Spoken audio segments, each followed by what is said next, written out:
Denial is one hell of a drug. It can lead you down pathways you didn't think was even possible. It's a feeling and action that can change your life for the worse, whether that be relationships that you have with not only yourself, but other people, making you do actions that are wrong, but deep down inside you wanted to make it feel right. From small to large instances of dopamine entering your brain from these decision makers that will hurt you in the long run. But if you can understand this denial and enter the main ending goal for denial, acceptance, then it's okay, right? From you, extra, read all about it. Magazines, feelings, and you can't get. Enter the story that made me want to make this video, the summer that Hikaru died. Now, the story first starts out with Hikaru, and Hikaru's in the woods, and for some reason he falls over. But it looks like this red assortment of images kind of consuming him or being around him, and we see this other main character by the name of Yoshiki looking for him in this forest, and it just hard cuts to 3 to 4 months later, with Yoshiki and Hikaru just talking to each other. It looked like they're actually eating the stuff I used to eat as a kid, where I had that little soda or fake soda with the wax in it. Besides the point, Yoshiki bringing back up to Hikaru, you were missing for a whole week, and as they're going through this conversation, he just brings up the question, you're not Hikaru, are you? And the facade drops. And quote-unquote Hikaru says, please don't tell anyone, because if you do tell anyone, I will have to kill you. With Yoshiki agreeing with this thing that is called quote-unquote Hikaru, and just trying to accept that this is Hikaru. With the story out the way, I love this. This is actually insanely good. With me loving how great the pacing is and how we kind of go deep and delve into Yoshiki as well as Hikaru and how their relationship really is. Painting a great picture of us seeing Yoshiki and Hikaru and how they just go through the motions of acceptance, denial, anger, and asking a question that's ongoing. What are we doing here? With going over one of the main characters here in the disgusting combination he's going through, Yoshiki, he's going through the nasty combination of grief as well as denial. With Yoshiki attempting to accept this thing that is calling himself Hikaru, it leads him down a one-way track to the question of what did Hikaru mean to me? If someone can come into my life and just replace Hikaru and look like Hikaru, act like Hikaru, then what did Hikaru mean to me? What type of bastardization am I doing to Hikaru's legacy as well as my friendship or the thing I say I love about him or love him if someone else can just come in and replace him? It gets put into a similar scenario where a lot of people get put into, the simple scenario of the Matrix, of the red pill, the blue pill. He's accepted the red pill of, you know what, this is just my reality. I'm accepting him being Haruko until it kind of eats at his mind. It eats at the idea of him being replaced, of him knowing that that's not Haruko. The little tidbits of information of,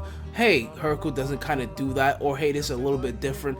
It eats at your mind because he knows what the truth is and this isn't right. So he to an extent takes the blue pill maybe 25% of saying, hey, you're not Haruko, but I'm attempting to accept you for who and whatever you are. Even though this thing that he's carrying around him, he shouldn't be around at all. With the bonus act of him having to grieve for his friend that is no longer here, but a person that looks exactly like him, acts almost exactly like him, and basically is him to an extent, is looking him in his eyes. This is like a band-aid that has to get ripped off sooner rather than later, because the longer this happens, the longer they build more of a connection or they get closer to who they are as people, it's going to get worse and worse and worse. People are going to get hurt. People are going to die. People are going to notice how wrong this is and want to get involved. With Yoshiki, he has to walk this rickety bridge with his wobbly legs.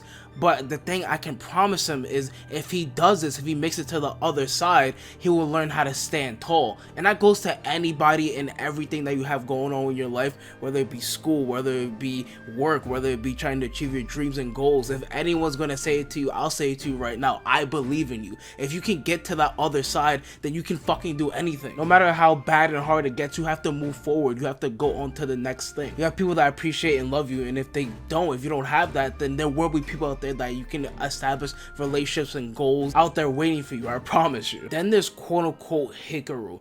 Hikaru, I don't trust him as far as I can reach him. I would never trust something or some organism that is attempting to be someone that I quote-unquote love or is my best friend, that has lied to me for the last couple months posing as this person and would have never told me if I didn't catch on to. That alone would never make me want to trust this thing that's calling itself Hikaru. But obviously this is different for Yoshiki because this is his first time dealing with loss and grief and being so young of age and trying to understand this hard concept concept as a child, that not even grown as adults can deal with it in a positive manner, because it's not a positive thing to have. It's a tough, icky, and sad situation that everyone has to go through. But on top of everything I said about quote-unquote Hikaru also just oozes this nature of not only having these red eyes, but the way he sometimes will speak in riddles when you ask him a question, or the way he'll react to certain situations. Like in episode 1 or 2, where this old lady had quote-unquote died after she looked at Hikaru and was very scared of it. And you see Hikaru give a very distinct and unhuman look and stare at her. Or when Hikaru is explaining the information about how there are other ghosts out there and how not to look at them, because if you do look at them, they will attack you.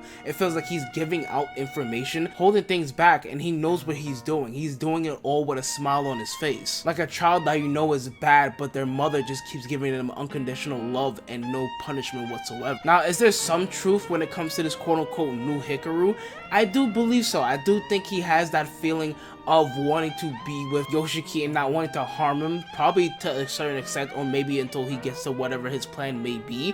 But I do feel like it's scary for the other people around, because you don't know if they're going to be okay. That's where the psychological part kind of kicks in. You're kind of scared for these other people. Like, he doesn't really harm them, but if Yoshiki said, hey, harm this other person, I'm pretty sure this quote-unquote Hikaru would do it in a heart. There's also times with Hikaru where I just flat out do not believe him. Now, he fully copies the memories of the old Hikaru and the experiences like he just experienced it the other day. But the problem is he'll sometimes overextend himself and be like, oh, I didn't know, or oh, my bad, and you just kind of don't feel like it's true to an extent. It looks like he wants to push the boundaries and see how far he can go out of bounds. One of the last things I wanted to say about this is that I love the experimentation in this show. Now, what I mean by that, I love experimentation in general. I understand there are a lot of times where that experimentation is not good, but at least you attempted to do something different. We didn't stagnate, we didn't stay in the same lane,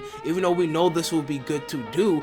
But hey, what if I can do this? Or hey, what if I can do that? And that's what I think is beautiful in nature. In this show, I love the experimentation a lot. And what they do different in this show is that they'll have a lot of times real life things happening in the background, or they'll cut to something like that's like in real life, where they'd be like raw chicken, or they'll have like little faces here and there, kind of reminding me of Earthbound a little bit. Really adding to the psychological part of the show is almost like if a blink you miss it type of thing, and I love that. It's really fucking cool. Again, this is a show that I highly recommend if you really want to see a psychological anime and see how characters really think and how it really goes down. I heavily suggest this. Go ahead and watch it. Like, comment, subscribe. I'll see you guys in the next one. Goodbye!